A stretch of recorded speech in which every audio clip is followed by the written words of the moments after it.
ना question number 3 of this paper February March, वो आपसे क्या कह रहा है? वो आपसे कह रहा है बच्चों that iron 2 and iron 3 ions are able to form variety of complexes with two different species.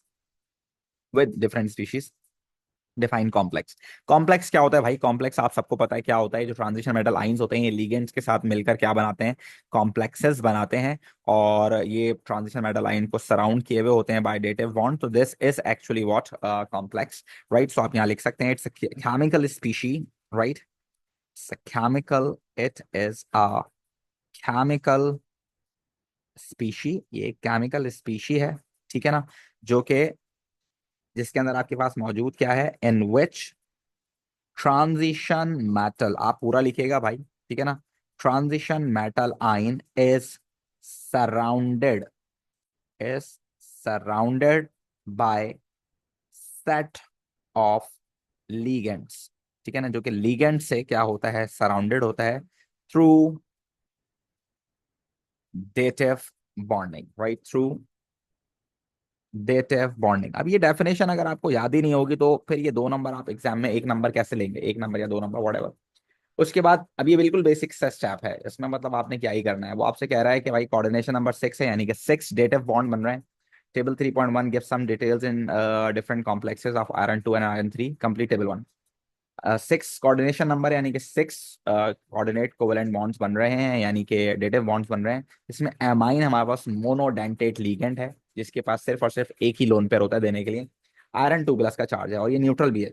तो भाई आयरन के साथ अगर एमाइन 6 बॉन्ड बनाए तो डेफिनेटली 6 लिगेंड्स लगेंगे। और क्योंकि एमाइन न्यूट्रल है तो ओवरऑल चार्ज को हम तब्दील नहीं कर पाए अभी तक। तो this is how we can write the formula of this complex. Then just look at over here, what is the ligand we have right now? That is chloride. इसका चार्ज -1 होता है, ठीक है?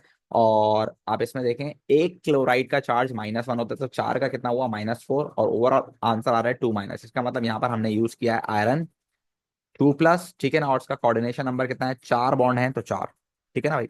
उसके बाद आपके पास यहाँ पर एक और मौजूद है, यहाँ पर EN विच इज बाइडेंटेट और न्यूट्रल होता है। ये बाइडेंटेट होता है और न्यूट्रल होता है। और वी हैव 3, यहाँ पर 3 मौजूद है मेरे पास बाइडेंटेट, ठीक है ना? 3 2 6, यानी कि इसका कोऑर्डिनेशन नंबर क्या हुआ? 6। और 6 कोऑर्डिनेशन नंबर हुआ, साथ साथ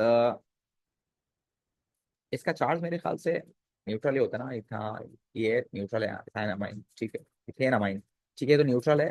तो इसका ओवरऑल चार्ज जो भी सामने मेंशन है ये तो आयरन का ही है, इसका मतलब तो आयरन 3 प्लस ही इसका चार्ज होगा, ठीक है? तो 3 नंबर मिल गए आपको, इतनी बेसिक सी बात के, ठीक है? उसके बाद आपसे वो बोल रहा है complete the figure 3.1, show the splitting of D orbital tetrahedral complex. कौन सा कॉम्प्लेक्स बोल रहा है भाई? Tetrahedral complex. अच्छा, ये एक अच्छा सवाल है। तो इसको मैं पहले आपको साइड में इसकी जरा ब्रीफिंग दे दूं बच्चों। छोटी सी ब्रीफिंग मैं यहाँ ऐड करना चाहूंगा। तो देखिए यहाँ पर एक चीज जो आपको मेंशन यहाँ होनी चाहिए और आपको पता होनी चाहिए, वो क्या है? They are saying that complete figure 3.1 to show the splitting of D orbital in a tetrahedral complex. भाई ये देखो, यहाँ पर एक चीज होती है टेट्राहीड्रल कॉम्प्लेक्स, एक चीज होती है आपके पास ऑक्टाहीड्रल कॉम्प्लेक्स, ठीक है ना? एक आपके पास 4 लीगेंड्स वाला और एक आपके पास 6 लीगेंड्स वाला। तो ये डिफरेंस आपको क्लियर होना चाहिए टेट्राहीड्रल के लिए और ऑक्टाहीड्रल के लिए, कि हम इसको किस तरह से ब्रेक डाउन करके दिखाएंगे। So we all know this कि आपके पास जो डी ऑर्बिटल होता है उसके अंदर आपके पास कितने ऑर्बिटल्स होते हैं भाई? उसके अंदर 5 ऑर्बिटल्स होते हैं आपके पास, ठीक है ना? सो ये हो गया आपके पास 5 ऑर्बिटल, ठीक है? 1 2 3 4 5, ठीक है ना? ये 5 ऑर्बिटल आपके पास हो गए। जब ये ब्रेक डाउन होते हैं टेट्राहीड्रल में, जब ये ब्रेक डाउन होते हैं, मतलब जब ये क्या नाम है, इनको अप्रोच करता है एक ट्रांजिशन मेटल आइन को लीगेंड, तो ये ब्रेक डाउन होता है, ठीक है ना? ये ब्रेक डाउन होते हैं डिफरेंट एनर्जी लेवल्स के अंदर। डिफरेंट एनर्जी लेवल्स के अंदर जब ये ब्रेक डाउन होते हैं तो आपने काइंडली इस बात को याद रखना है कि अगर अगर ये टेट्राहीड्रल है तो नीचे आएंगे 2, ठीक है ना? ऊपर आएंगे 3, ठीक है भाई? अगर ये क्या है, आपके पास टेट्राहीड्रल है तो नीचे आएंगे 2, ऊपर आएंगे आपके पास 3। ये आपने याद रखना है, ठीक है? सो ये है आपके पास हाई एनर्जी लेवल, और ये है आपके पास लो एनर्जी लेवल। ठीक है ना, ये बात आपने याद रखनी है। और साथ साथ अगर अगर आपके पास क्या होता भाई, अगर आपके पास ये दूसरा वाला होता ऑक्टाहीड्रल होता, तो हमें ये बात याद रखनी है कि अगर ऑक्टाहीड्रल होता तो फिर ऊपर आते दो, नीचे आते तीन। ठीक है ना, ये स्प्लिटिंग पैटर्न आप लोगों को याद होना चाहिए। ठीक है भाई बच्चों, तो सिर्फ एक्स्ट्रा एडिशन मैंने इससे पहले ये आपको नोट्स में नहीं लिखवाया था, तो इसीलिए मैंने नोट्स में भी इसको ऐड कर दिया है, ताकि ये बात डन हो जाए कि हमने ये कर लिया। ठीक है। सो ऊपर कितने आ जाएंगे भाई, ऊपर आपके पास आ जाएंगे अब दो, और नीचे आ जाएंगे आपके पास तीन।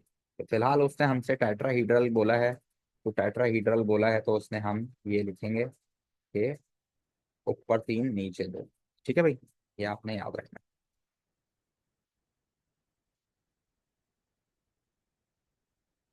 ठीक है बच्चों, this is what you need to keep remember. Low energy orbitals and high energy orbitals. ठीक है भाई, ये सिचुएशन हो गई। उसके बाद हम आगे चलते हैं, तो आगे हमारे पास क्या सिचुएशन आ जाती है। एक और टेबल दिया हुआ है, कह रहा है table 3.2 gives details of some complexes. पानी के साथ वाले का वैल्यू की स्टेबलाइजेशन 1 है, पानी हटा के SCN लगाया तो 10 थोड़ी सी बढ़ गई है, और ऐसा SCN हटा के फ्लोराइड लगाया तो थोड़ी और बढ़ गई है। तो आप देख सकते हैं जैसे जैसे हम नीचे जा रहे हैं तो के स्टेबलाइजेशन क्या हो रही है आपके पास, इंक्रीज। और जितनी ज्यादा वैल्यू इंक्रीज होगी उतना ज्यादा आपके पास वो कंपाउंड स्टेबल होगा, यानी कि नीचे वाला this is the most stable, right, and this is the least stable. साथ साथ आप कलर भी देख सकते हैं, वॉयलेट, रेड और कलरलेस, ये भी क्या हो रहा है, आहिस्ता आहिस्ता फेड हो रहा है या लाइटर हो रहा है, लाइटर हो रहा है ना भाई, आहिस्ता आहिस्ता लाइटर हो रहा है। ठीक है भाई, कम हो रहा है colour. Now the question they are asking for, explain the reason for the difference in color of the two complexes, पानी वाला और ये SCN वाला, इन दोनों के कलर में डिफरेंस क्या है। ठीक है, now they both are the different ligands, right, और इनकी स्ट्रेंथ डिफरेंस है, राइट। इनकी जब स्ट्रेंथ डिफरेंट है तो जाहिर सी बात है उसकी वजह से ही यहाँ जो स्प्लिटिंग होगी डी ऑर्बिटल की वो डिफरेंट होगी। जब स्प्लिटिंग डिफरेंट होगी तो स्प्लिटिंग डिफरेंट होने की वजह से एनर्जी जो एब्जॉर्ब होगी सूरज की रोशनी, वो डिफरेंट होगी, तो फिर कलर भी क्या होंगे भाई, डिफरेंट होंगे। तो ये बात हम यहाँ पर लिख सकते हैं। हम क्या लिखेंगे बच्चों, different ligands, different ligands have different strength। हर एक लिगेंड की अपनी स्ट्रेंथ होती है, फिर वो उस हिसाब से डी ऑर्बिटल को स्प्लिट करता है when they approach the transition metal ion. So they will have so they will have different splitting energies. ठीक है ना, उसके पास डिफरेंट स्प्लिटिंग एनर्जी है, वो अपने हिसाब से डी ऑर्बिटल को तोड़ेगा। ठीक है भाई, सो हम क्या बोल सकते हैं, ड्यू टू, अब ये जो इलेक्ट्रॉनिक कॉन्फ़िगरेशन होगी ड्यू टू, जो आपके पास दो डिफरेंट एनर्जी शेल्स टूट रहे हैं उसके, हाई एनर्जी और लो एनर्जी, तो यहाँ जो डी और डी की जो इलेक्ट्रॉनिक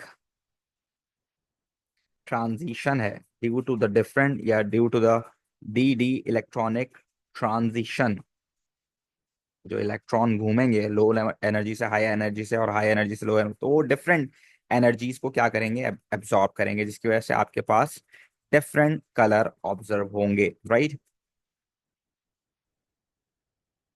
तो दे absorb energies differently,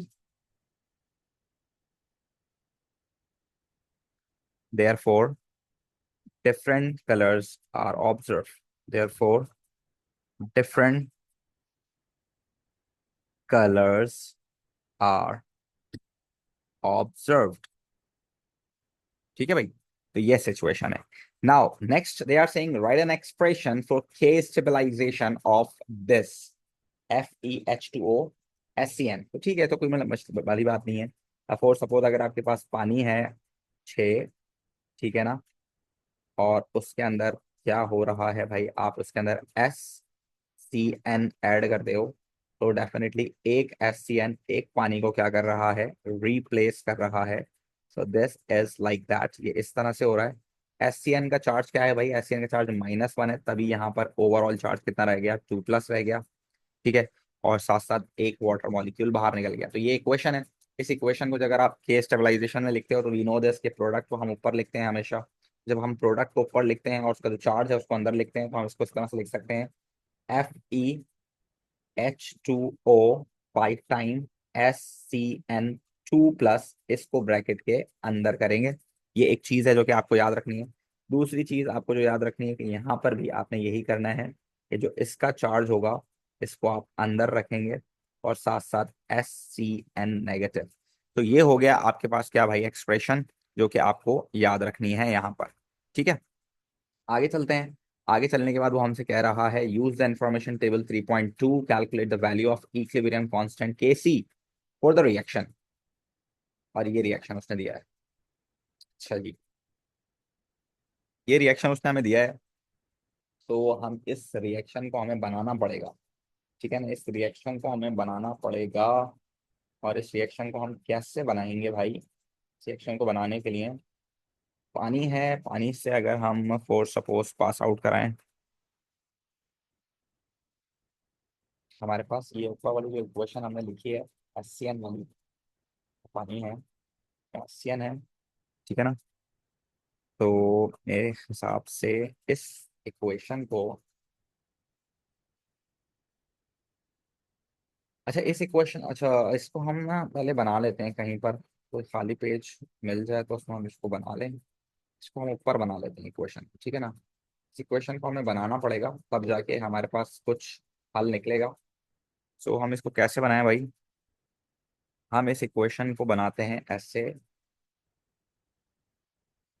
for suppose मेरे पास है, देखो नीचे वाली इक्वेशन को अगर मैं देखूं, इस वाली को बच्चों जरा देखना, Fe फॉर सपोज मेरे पास मौजूद है, ठीक है। उसके अंदर 6 वाटर मॉलिक्यूल्स थे, और 6 वाटर मॉलिक्यूल्स के साथ साथ इसका जो चार्ज था वो ओवरऑल 3+ था, ठीक है ना, ये था। इसके अंदर जब मैंने फ्लोराइड डाला, तो फ्लोराइड डालने के बाद हुआ क्या, मेरे पास एक पानी का मॉलिक्यूल हटा और इसकी जगह फ्लोराइड लगा और चार्ज हो गया 2+, साथ में वाटर मॉलिक्यूल निकल गया, ठीक है ना, ये हो गया। अब ये जो इक्वेशन मैंने लिखी थी अभी यहाँ पर, ये वाली, ये वाली जो इक्वेशन अगर मैंने अभी लिखी है, ये पहली वाली थी, है ना भाई, मतलब ये SCN के साथ जो हुआ है। अगर इस इक्वेशन को मैं उल्टा करके लिखूं, उल्टा करके मतलब इस तरह से, अगर मैं उल्टा करके लिख रहा हूँ, मतलब मेरा कहने का मकसद है मैं इसको ऐसे लिख रहा हूँ, पानी और फॉर सपोज FeH2O 5 टाइम्स, ठीक है ना, और SCN उल्टा करके लिख रहा हूँ, ठीक है ना।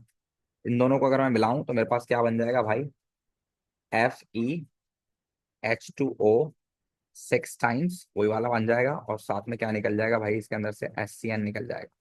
तो अगर इन दोनों इक्वेशंस को मैं मर्ज करूं या प्लस करूं या ऐड करूं, तो आप देखेंगे इन दोनों को ऐड करने से मेरा क्या फायदा हो रहा है, मेरा फायदा ये हो रहा है कि मेरे पास ये वाला जो पार्ट है ये कट रहा है, ठीक है, और ये वाला जो पार्ट है ये कट रहा है, ठीक है ना। अगर ये दोनों कट गए तो अब जरा देखो बच्चों क्या बचा, मेरे पास बचा FeH2O 5 टाइम्स SCN के साथ, ठीक है ना। इसके अंदर अगर मैं फ्लोराइड ऐड करता हूं, क्योंकि इन दोनों रिएक्शंस का सम अप भी हो सकता है एक तरह से, तो मेरे पास होता क्या है, मेरे पास होता ये है कि मेरे पास FeH2O 5 F बन जाता है, और साथ में SCN निकल जाता है, ठीक है ना। तो एक्चुअल में तो मैंने ये किया है, मैंने क्या किया है भाई, मैंने इस वाली इक्वेशन को और इस वाली इक्वेशन को यूज करते हुए मैंने ये वाली इक्वेशन बनाई है। ठीक है, अब अगर मैं देखूं तो मैंने किया क्या है, मैंने ये वाली इक्वेशन डायरेक्टली यूज की है, मतलब यहां से मैं यहां गया हूं। ठीक है ना, ये वाली इक्वेशन तो मैंने डायरेक्टली यूज की है, जबकि ये जो दूसरी वाली इक्वेशन है ना, ये मैंने उल्टी करके यूज किया, मतलब मैं यहां से यहाँ गया उल्टा गया हूँ, ये मैंने ये उल्टी करके यूज किया है। तो क्या ना, राइट लाइक दिस, कि मैं इसको क्या इस तरह से लिख सकता हूँ कि जो के, ये वाली जो इक्वेशन है, this is actually the stabilisation वाली इक्वेशन। ठीक है ना, ये तो के स्टेबलाइजेशन है किसका, फ्लोराइड वाले का, ये तो मेंशन है वहां पर, है ना भाई। और ये वाली जो इक्वेशन है ये मैंने उल्टा करके लिखी है, तो दिस इज 1/k स्टेबलाइजेशन। ये जो वैल्यू है ये 1 ओवर वाली है। सो अगर मैं टोटल निकालूं तो टोटल मेरे पास ये बनता है कि जब भी आप के स्टेबलाइजेशन टोटल निकाल रहे होते हैं, तो के स्टेबलाइजेशन जो फिलहाल उन्होंने के सी के नाम से जाना गया है, वो क्या होता है कि इन दोनों को आप क्या करते हैं भाई, आप इन दोनों को मल्टीप्लाई कर दें, तो के स्टेबलाइजेशन जो कि आपके पास कौन सा है, फ्लोराइड वाला, वो होगा मल्टीप्लाई किससे बच्चों, के स्टेबलाइजेशन ऑफ व्हाट, साइनाइड वाले से, SCN वाले से, सॉरी। ठीक है, तो इन दोनों को अगर मैं मल्टीप्लाई कराऊंगा तो मेरे पास वो आंसर आ जाएगा केसी का, जो कि इन दोनों का सम है, और जो बीच वाला एक आपके टोटल वाला जो रिएक्शन है। ठीक है, सो के स्टेबलाइजेशन जो है फ्लोराइड का वो कितना है भाई, 2.40 10⁵ और इसका कितना है बच्चों, दिस इज 1/1.40 10⁵2। तो बच्चों जरा सॉल्व करके बताओ कि कितना आंसर आ रहा है आपके पास जल्दी से। इन दोनों को मल्टीप्लाई कराने के बाद आपके पास आंसर कितना आ रहा है। किरण कहती हैं सर मेरे पास आ रहा है 1.71 10⁵3 पॉजिटिव में आ रहा है, 10⁵3 पॉजिटिव में आ रहा है। ठीक है, वेरी गुड, थैंक यू किरण। तो ये आपके पास सवाल आ रहा है अच्छा इसके अंदर, और उसने यूनिट भी तो पूछा है हमसे, यूनिट भी तो लिखना पड़ेगा, उसने तो लिख के दिया नहीं यूनिट। तो यूनिट क्या लिखेंगे इसके अंदर हम, अच्छा यूनिट इसका क्या नहीं होगा, यूनिट इसका इस वजह से नहीं होगा क्योंकि स्टेबलाइजेशन से स्टेबलाइजेशन कैंसिल हो रहा है, तो यूनिट तो नहीं होगा, सही है। उसके बाद हमारे पास वो कह रहा है कि a few drops of KF are added to the solution in this followed by a few drops of KSCN. Use the information in table 3.2, describe any observation after each addition, explain। ठीक है, पहले हमने add किया है क्या, KF, यानी इसके अंदर होंगे मौजूद, ये सॉल्ट है देखो, स्ट्रॉन्ग सॉल्ट है यानी स्ट्रॉन्ग इलेक्ट्रोलाइट है, तो इसके अंदर फ्लोराइड की कॉन्सेंट्रेशन होगी अच्छी खासी ठीक ठाक। ठीक है, उसके बाद उसने ड्रॉप्स ऐड किए हैं KSCN के, तो ये भी पोटेशियम का सॉल्ट है अगेन, तो ये भी स्ट्रॉन्ग सॉल्ट है, स्ट्रॉन्ग इलेक्ट्रोलाइट है, तो इसके अंदर भी SCN की कॉन्सेंट्रेशन होगी। सो इनिशियली हमने पहले फ्लोराइड ऐड किया, उसके बाद हमने KSCN ऐड किया यानी साइनाइड ऐड किया। तो अगर हम देखें इक्वेशंस के हिसाब से, सो आप देखो इस वाली इक्वेशन के अंदर, फॉर सपोज अगर मैं बात करूं, इनिशियली पानी वाला सीन था आपके पास, ठीक है ना, ये पानी वाला सीन था, इसके अंदर आप फ्लोराइड के साथ रिएक्शन कराओगे तो ये इक्विलिब्रियम सेट हो जाएगा फॉर सपोज। तो अगर आप इसके अंदर फ्लोरीन ऐड करोगे तो रिएक्शन कहाँ जाएगा भाई आपके पास, फॉरवर्ड जाएगा। कहाँ जाएगा भाई आपके पास, रिएक्शन फॉरवर्ड जाएगा, और बनेगा आपके पास ये वाला सीन। और जब ये आपके पास बनता है तो कलर कैसा होगा भाई, कलरलेस। कैसा होगा आपके पास, कलरलेस। और डालने से पहले सिर्फ और सिर्फ ये था, तो कलर कैसा था भाई आपके पास, वायलेंट। सो क्लोराइड ऐड करने से मेरे हिसाब से वायलेंट टू कलरलेस होना चाहिए, वायलेंट टू कलरलेस होना चाहिए, and then they are adding what, SCN। वो SCN ऐड कर रहे हैं, फॉर सपोज आपने ये बना लिया है, जब फ्लोराइड ऐड किया है तो इसका मतलब ये बन चुका है ना भाई। अब इसका के स्टेबलाइजेशन अगर आप देखो तो इसका के स्टेबलाइजेशन काफी बड़ा है इसके मुकाबले में, है ना भाई। तो अगर फ्लोराइड की मौजूदगी में आप SCN डालते हो, so SCN is not capable enough to replace fluoride, because उसका कॉम्प्लेक्स ज्यादा स्टेबल है, तो हमेशा फ्लोराइड वाला कॉम्प्लेक्स ही बनेगा। तो this is what you need to keep remember, कि अगर फ्लोराइड डालने के बाद में SCN डालूं तो कोई फायदा नहीं। हाँ, पहले में अगर SCN डालता तो वॉयलेंट टू रेड कलर होता, और फिर रेड टू कलरलेस जाता अगर मैं बाद में फ्लोराइड डालता तो। लेकिन मैंने पहले फ्लोराइड डाल दिया तो वॉयलेंट टू कलरलेस हो जाएगा, and then it will stay colourless even if you are adding SCN over there is no effect, because fluoride having more stable complex. Right बच्चों, तो होपफुली आपको ये बात क्लियर होगी, और once you have this clear picture of this concept then we can write it over here. क्या कह रहा है भाई, ये आपसे कह रहा है कि what happens when you are adding these two. So after adding potassium fluoride, right? concentration of fluoride ions increases, shift the equilibrium towards right, right? Shift the equilibrium towards right, या राइट हैंड साइड पूरा लिखते हैं. A change of color observed from violet, violet ही है ना, violet to colorless, right? ठीक है. उसके बाद then SCN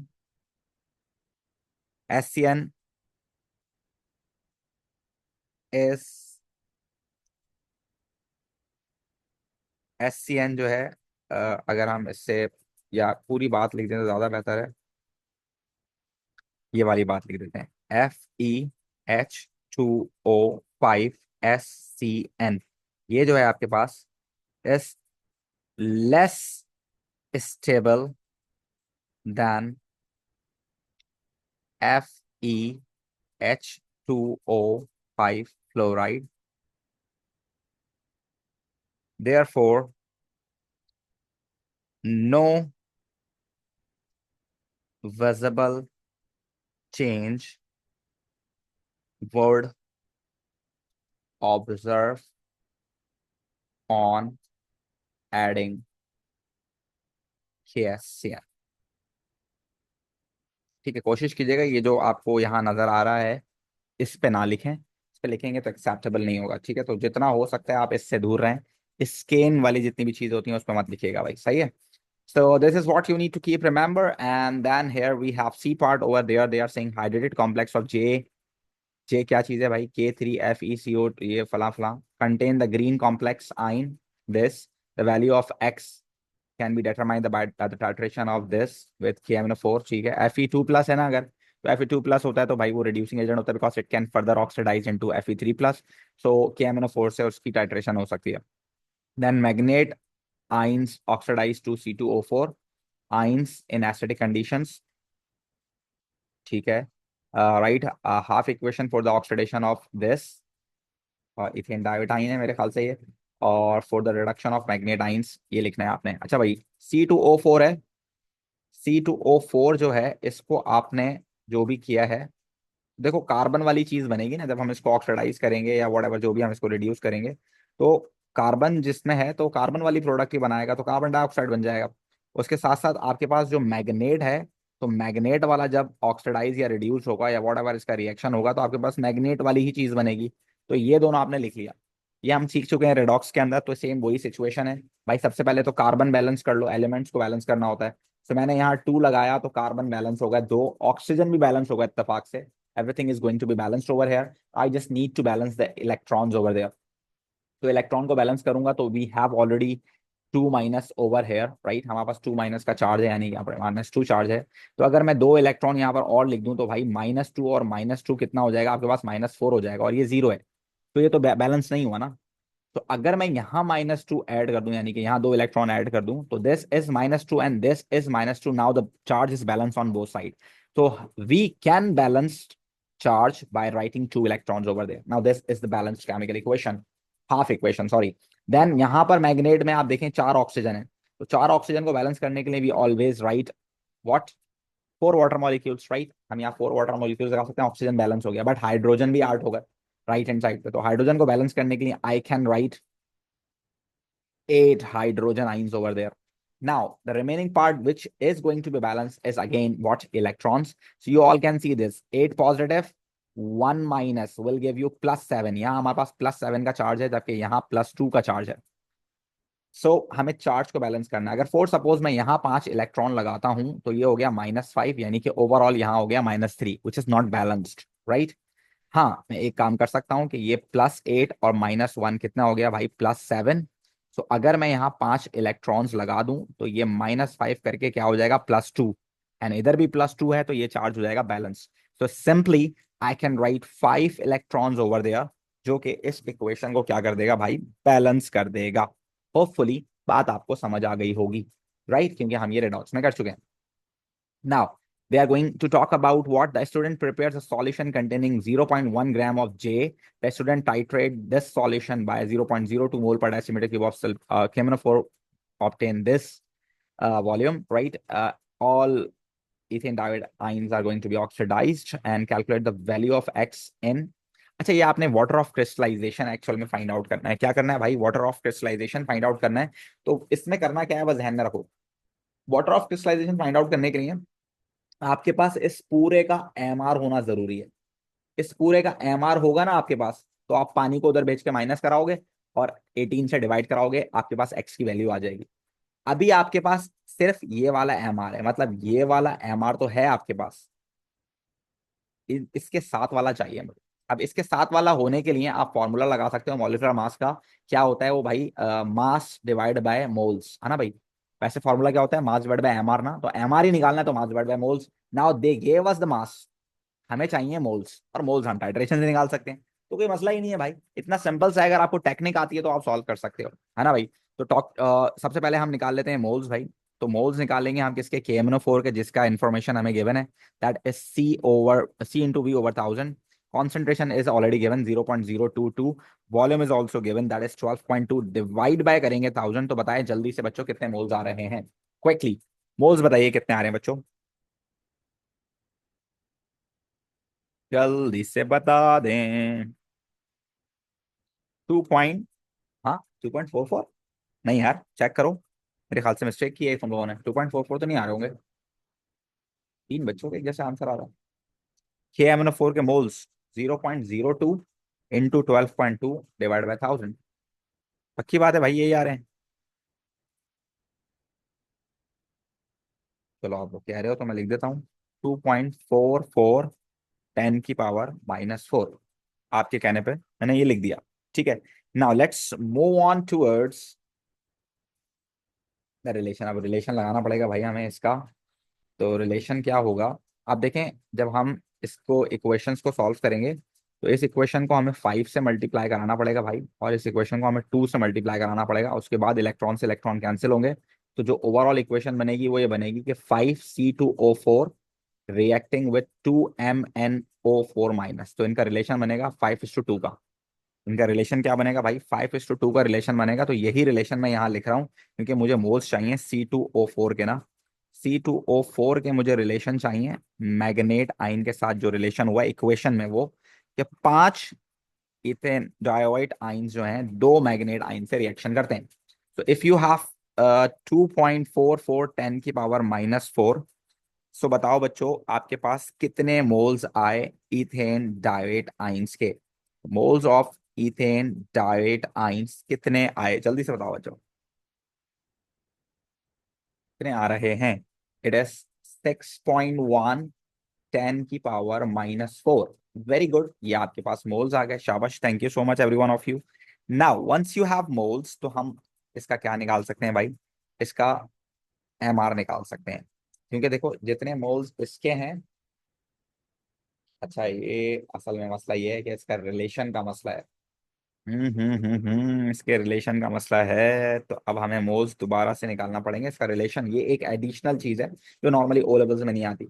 अब आप देखो K3Fe C2O4 के अंदर आप देखें कितने C2O4 हैं बच्चों। इसके अंदर 3 मोल हैं C2O4 के। कितने हैं बच्चों? 3 मोल्स। 3 मोल C2O4 होता है, तो जाके आपके पास टोटल इसका 1 मोल बनता है ना भाई बच्चों? राइट और नॉट? है कि नहीं? है ना? So if you have 6.1 10⁻⁻⁴ moles of this, तो बताओ बच्चों टोटल मोल्स कितने होंगे K3Fe के? जल्दी से बताओ। ये डिवाइड बाय 3 करना है हमने। कितना आंसर आया भाई? Moles of K3Fe C2O4 thrice is equals to कितना आ रहे हैं बच्चों? 2.03 10⁻⁻⁴। जबरदस्त। Once we have this we can find out the MR. अब हम इसका एमआर निकाल सकते हैं। जरा इसका एमआर निकालो बच्चों। मास कितना गिवन है इसका? 0.1 डिवाइड बाय 2.03 10⁻⁻⁴। बताओ भैया एमआर कितना आ रहा है बच्चों? 491 आ रहा है आप लोगों के पास। ठीक है भाई, 491.8, 491.8 ग्राम्स पर मोल। ठीक है, ये एमआर आ गया। अब हम इसको सॉल्व कर लेते हैं भाई, आइए इसको सॉल्व कर लेते हैं। हमारे पास, हमें पता है K3FeC2O4 थ्राइस। इस टोटल का एमआर हमने निकाल लिया कितना बच्चों? 491.8। ठीक है ना? जबकि ये वाला जो पार्ट है इसका एमआर कितना है उसने लिख के भी दे दिया है हमें, कितना है भाई? 437.1। ठीक है, तो हम इसको अगर उधर भेजें तो हम इसको उधर भेज के माइनस करा सकते हैं। तो XH2O का कितना आ गया अच्छी तरह माइनस कराना? 491.8 माइनस 437.1, माइनस कराओ, कितना आ रहा है बच्चों? कितना आ रहा है भाई? 54.7। कितना आ रहा है भाई? 54.7। अच्छा, वाटर का कितना होता है? 18 एमआर होता है। ठीक है, ये आ रहा है आपके पास 54.7। नाउ इस 18 को अगर मैं वहां भेज के डिवाइड कराऊं तो बचाओ, जल्दी से बताओ कितना आंसर आ रहा है? कितना आंसर आ रहा है? It is almost 3. So the right answer for the value of x is 3. देखो, इतनी मेहनत की है और 4 नंबर का सवाल है, आई थिंक ये मेहनत हमारी वसूल होती है। यहाँ पर हमें 4 नंबर मिलते हैं इसके, तो मेरे ख्याल से एक अच्छा सवाल हो सकता है 17 मार्क्स का। सो पहले आप लोगों ने सबसे पहले किया, मैंने 4 के मोल्स निकाले, फिर आपने रिलेशन फ्रॉम इक्वेशन, आपने इक्वेशन से बनाया है। फ्रॉम इक्वेशन आपने क्या निकाले? C2O4 के मोल्स निकाले। फिर आपने इसके मोल्स निकाले, थर्ड इसके मोल्स निकाले। मोल्स निकालने के बाद आप लोगों ने इसका क्या निकाला भाई? एमआर निकाला।